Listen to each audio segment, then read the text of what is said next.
Don't you know I get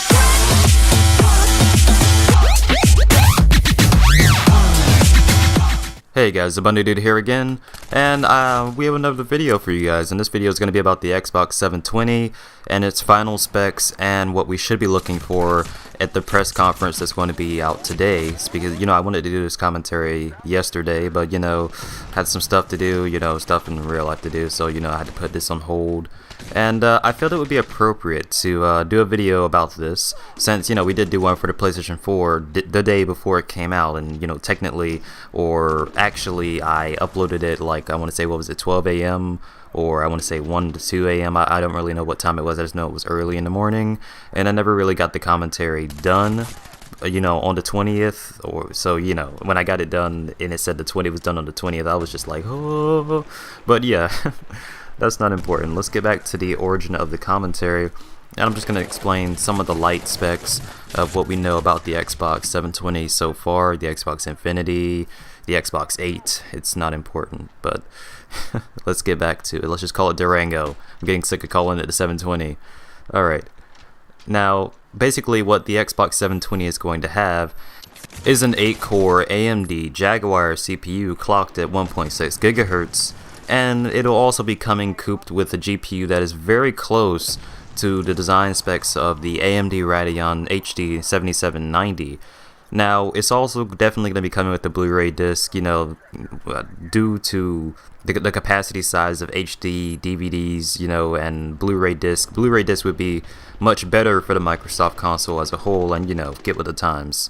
Now, it's also going to be coming with a hard drive disc. A lot of people say that it should come with an SSD, but, I'm not going to lie. I've seen videos of the PS3 with an SSD in it, and it's not really that big of an improvement. Especially, I'm not sure if they've reinstalled the hard drive on the SSD, but, they did stick an SSD in there. They were downloading things on there, they were playing games, and they weren't really loading faster, or they weren't really playing much faster, or nothing was really as fast as it could have been, or as fast as it seemed. Now, while most of the other specs of the machine is fairly easy enough to understand, such as, the AMD Jaguar CPU, the 1.6 GHz, the amount of RAM in the machine, and there are a number of mysteries at first glance. Now, it's going to be having about 8 gigs of DDR3 memory, and, DDR3 memory compared to the PS4's, GDR5 memory, or DDR5 memory, is actually going to be a bit slower than that, but that's what I've come here to explain to you. So I'm basically going to read out this nicely pointed about what move engines are.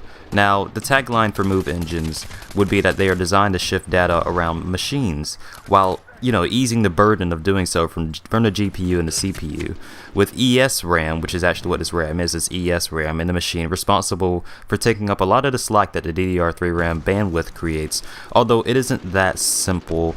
If I discuss basically everything that ESRAM actually is and the move engines are, it's going to be longer than I intend the video to actually be. Now, the first thing to note about the move engines is that they are data accelerators, so they are a fixed function. Now, a CPU, for example, is built in to handle a large amount of different instructions, whether that's helping you process the data into your web browser, handling enemy AI as you're gunning down people in Battlefield or Call of Duty or Crisis. The move engines are a completely different beast. Now, Microsoft created the Xbox 720's move engine to be silent to the developer of games, and effective with their instructions are built right into the chip. In fact, their results are really noticeable to all of the software running in the Xbox 720. Now, there are 4 of these move engines, and then they're both tied, or all of them are tied to the next generation Xbox 720 in different ways. Now, from RAM from ESRAM, I don't know why I just called it regular RAM, it's ESRAM, to RAM or to ESRAM, from linear to tiled memory format to linear or tiled memory format, from a sub-rectangular of the texture to the sub-rectangular of the texture to the sub-box of a 3D texture to the sub-box of a 3D texture. You know what I mean. It can do it in any other type of combination in any way. Now, the move engines write data at 256 bits of data data per GPU clock cycle. So you've got a total of 256 gigabits a peak both ways. Now, physical raw copies of the operation, most titling or untitling, can be done using these peak speeds. Now, it may seem a little odd that when you consider that they all share the same bandwidth of the other components of the GPU, such as video encoding, display. However, this functionality isn't very hungry, so there's not much of an issue there. Now, that is for the specs of the Xbox 720. I could go on and on explaining more about what ESRAM is and what the move engines are in the Xbox 720, but it would simply be longer. It would simply make the length of the video longer than I actually want it to be. Now, what I'm going to finish off the commentary with is what you should be looking for in basically their next generation press conference that is going to be out today. And what you should be looking for is Microsoft's Xbox roadmap for 2013, which, you know, we should all be looking for basically what their plan is for the Xbox 720 in the year of 2013 or 2014, as it seems that when they're going to be releasing it in late 2013. So, you know, when it really starts to crack should be right around early 2014, when developers, you know, a lot more developers get access to the Xbox 720 as far as dev kits go. Now, what we should also be looking out for is the Durango unveiling. I feel that's one thing Microsoft may have against Sony, is actually showing the damn console. I swear, I sat through the entire press conference. Actually, no, I actually sat through, like, I want to say 30 minutes and then I left. But I caught up on it later. I saw the entire press conference, no console.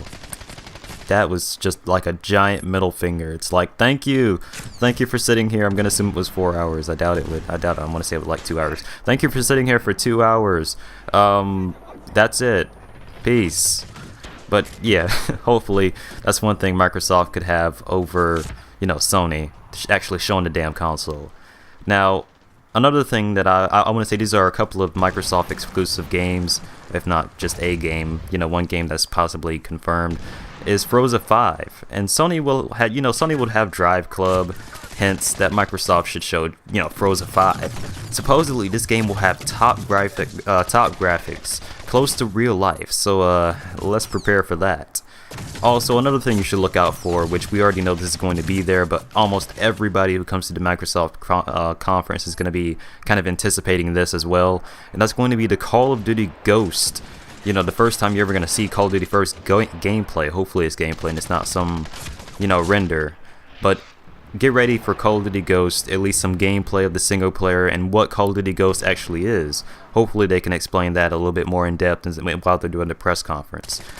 Now, another thing you should look out for is Respawn Entertainment's first game, as rumors has been going around that Microsoft basically bought the rights. If not, they've been trying to persuade them to you know, be exclusive to Xbox only, or they've been trying to make some type of deal. This may have been like heard wrong, it might have been reported wrong, but they've been trying to make some type of deal with Respawn Entertainment's first game, as it's been anticipated by a lot of gamers. Now, another thing we should look out for is Kinect 2.0.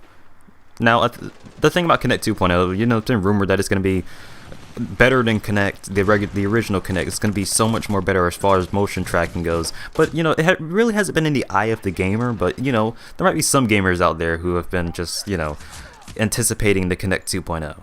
Now, as far as multimedia goes, I guess that's one thing we can look out for, since, you know, Xbox does want to dominate your living room. So let's see what type of multimedia applications may come, you know, with the Xbox itself. But, you know, you might, like, say if it's Netflix or something like that, you know, you're gonna have to basically go out and, you know, into your Netflix account. And if you don't have a Netflix account, why don't you? But you just go out and get a Netflix account and, you know, pay for it and whatnot, or whatever. Now, the price and release date. The price should be, you know, we should estimate this price line, and this seems like a reasonable price line for Microsoft, and this is going to be like from a range, so around $500 all the way to $300, somewhere within that range, with a mandatory subscription or a possible 2-year subscription fee that involves you still using Xbox Live to pay for your subscription fee, rather than everybody else who buys the console up front won't have to do that. Now, also expect that as well with the payment fees and how much the Xbox 720 will actually cost. Okay guys, this has been a long video. Now, I just wanted to go ahead and say that absolutely everything here has been rumored. Everything that I report on about the Xbox 720, if it hasn't been confirmed by Microsoft themselves, has been a rumor. So, yeah, don't take any flack against the video if anything that I said in this video does not turn out exactly how Microsoft shows it or exactly how Microsoft presents it. Or even if Microsoft says, you know, discredit some of these rumors by not actually even talking about, like, always online DRM. If there's even always online DRM, you got to look out for that too. Always online DRM. If they don't show always online DRM or no type of always online DRM functionality, or if they just debunk always online, then yeah, don't take any flack against the video.